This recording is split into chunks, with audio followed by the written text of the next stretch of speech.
بسم اللہ الرحمن الرحیم۔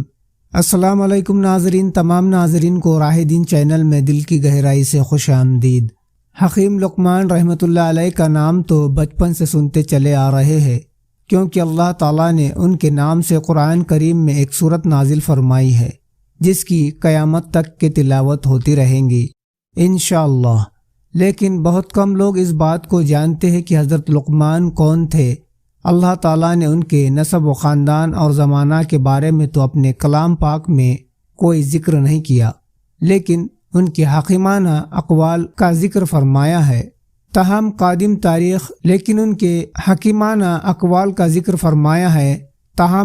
تاریخ اس بات کی گواہی دیتی ہے کہ اس نام کا ایک شخص سرزمین عرب پر موجود تھا، لیکن ان کی شخصیت اور نسب کے بارے میں اختلاف پایا جاتا ہے۔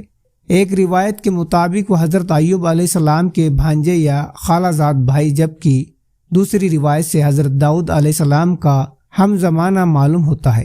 اکثر تاریخ دانوں کی رائے کی حکیم لقمان افریقی نسل تھے اور عرب میں ان کی آمد بحیثیت غلام ہوئی تھی۔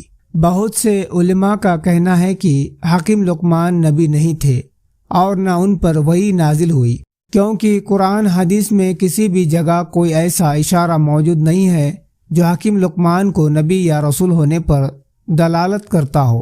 غرض یہ کہ اللہ تعالیٰ نے حکیم لقمان کو نبوت عطا نہیں کی مگر حکمت و دانائی عطا فرمائی۔ روایت میں آتا ہے کہ آپ صورت و شکل کے اعتبار سے اچھے نہیں تھے، جیسا کہ مشہور طبائی حضرت سعید بن مسیب رحمۃ اللہ علیہ نے ایک حبشی سے کہا تھا کہ تو اس بات سے دلگیر نہ ہو کہ تو کالا حبشی ہے، اس لیے کہ حبشیوں میں 3 آدمی دنیا کے بہترین انسان ہوئے ہیں، حضرت بلال حبشی رضی اللہ عنہ، حضرت عمر فاروق رضی اللہ عنہ کا غلام محضہ اور حکیم لقمان رحمۃ اللہ علیہ۔ غرض یہ کہ حکیم لقمان کے حالات زندگی اور زمانہ میں اختلاف کے باوجود پوری دنیا کو ایک مشہور شخصیت تسلیم کرتی ہے۔ جاہلیت کے چند شعراء نے بھی ان کا تذکرہ کیا ہے۔ اللہ تعالیٰ نے سورہ لقمان میں حضرت لقمان کی ان قیمتی نصیحتوں کا ذکر فرمایا ہے جو انہوں نے اپنے بیٹے کو مخاطب کر کے بیان فرمائی تھی۔ یہ حکیمانہ اقوال اللہ تعالیٰ نے اس لیے قرآن کریم میں نقل کیے ہیں کہ تاکہ قیامت تک آنے والے انسان ان سے فائدہ اٹھا کر اپنی زندگی کو خوب سے خوب تر بنا سکے اور ایک اچھا معاشرہ وجود میں آ سکے۔ حکیم لقمان اپنے بیٹے کو نصیحت کرتے ہوئے فرماتے ہیں، لوگوں کے سامنے تکبر سے اپنے گال مت پھیلاؤ، یعنی لوگوں سے ملاقات اور ان سے گفتگو کے وقت ان سے منہ پھیر کر بات نہ کرو، جو ان سے اعراض کرنے اور تکبر کرنے کی علامت اور اخلاق شریفانہ کے خلاف ہے۔ اللہ تعالیٰ نے اپنے نبی کے متعلق قرآن پاک سورہ القلم 4 میں ارشاد فرمایا ہے، اور یقیناً تم اخلاق کے اعلیٰ درجے پر ہو۔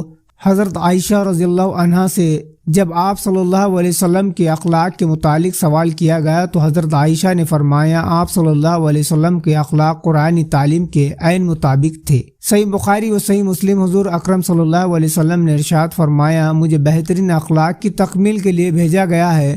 منصد احمد۔ غرض یہ کہ حکیم لقمان کے اپنے بیٹے کی نصیحت کو اللہ تعالیٰ نے قرآن کریم میں ذکر کر کے پوری انسانیت کو یہ پیغام دیا ہے کہ تمام انسانوں کے ساتھ اچھے اخلاق پیش کرنے چاہیے، اور ساتھ میں یہ بھی رسول اللہ صلی اللہ علیہ وسلم نے ارشاد فرمایا، جو بندہ درگزر کرتا ہے اللہ تعالیٰ اس کی عزت بڑھاتا ہے، اور جو بندہ اللہ کے لیے عزیزی اختیار کرتا ہے اللہ تعالیٰ اس کا درجہ بلند کرتا ہے۔ صحیح مسلم۔ حکیم لقمان اپنے بیٹے کو نصیحت کرتے ہوئے فرماتے ہیں کہ زمین پر اتراتے ہوئے مت چلو، یعنی زمین کو اللہ تعالیٰ نے سارے عناصر سے پست افتادہ بنایا ہے، تم اسی سے پیدا ہوئے، اسی پر چلتے پھرتے ہو، اپنی حقیقت کو پہچانو، اترا کر نہ چلو، جو کافروں کا طریقہ ہے۔ اس کے بعد اللہ تعالیٰ فرماتا ہے، یقین جانو اللہ کسی اترانے والے شیخی باز کو پسند نہیں کرتا۔ حضور اکرم صلی اللہ علیہ وسلم نے ارشاد فرمایا، جس شخص کے دل میں ذرہ برابر بھی تکبر ہوگا وہ جنت میں نہیں جائے گا۔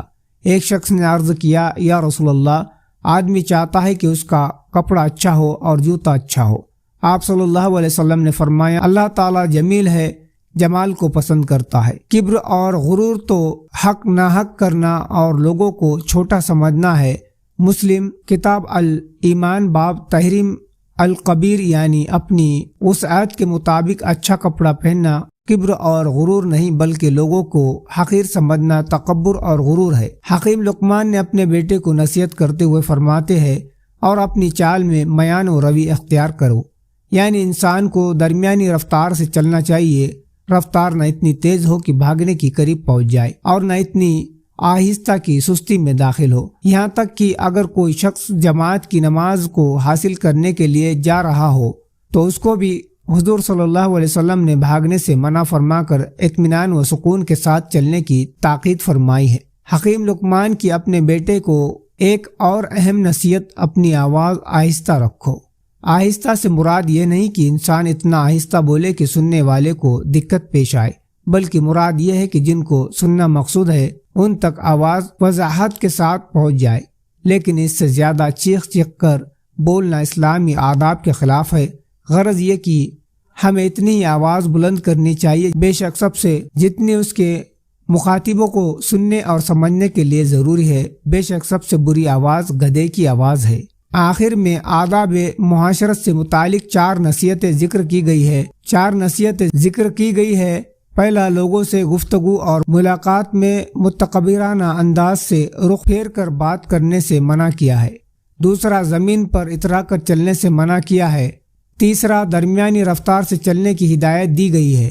اور چوتھا بہت زور شور سے مچا کر بولنے سے منع کیا گیا ہے۔ ان تمام ہی نصیحتوں کا خلاصہ یہ ہے کہ ہر وقت ہم دوسروں کا خیال رکھیں۔ کسی شخص کو بھی، چاہے وہ مسلمان ہو یا کافر، ہم اس کو جانتے ہو یا نہ جانتے ہو، لیکن ہماری طرف سے کوئی تکلیف کسی بھی انسان کو نہیں پہنچنی چاہیے، مگر ہم ان امور میں کوتاہی سے کام لیتے ہیں۔ حالانکہ ان امور کا تعلق حقوق العباد سے ہے، اور حقوق العباد میں حق تلفی انسان کے بڑے بڑے نیک اعمال کو ختم کر دیں گی۔ لہٰذا ہمیں چاہیے کہ ہم حکیم لقمان رحمۃ اللہ علیہ کی ان قیمتی نصیحتوں پر عمل کر ایک اچھے معاشرہ کی تشکیل دے۔ تو ناظرین، مجھے دیجیے اجازت، ملتے ایک دوسرے ویڈیو میں۔ السلام علیکم، اللہ حافظ۔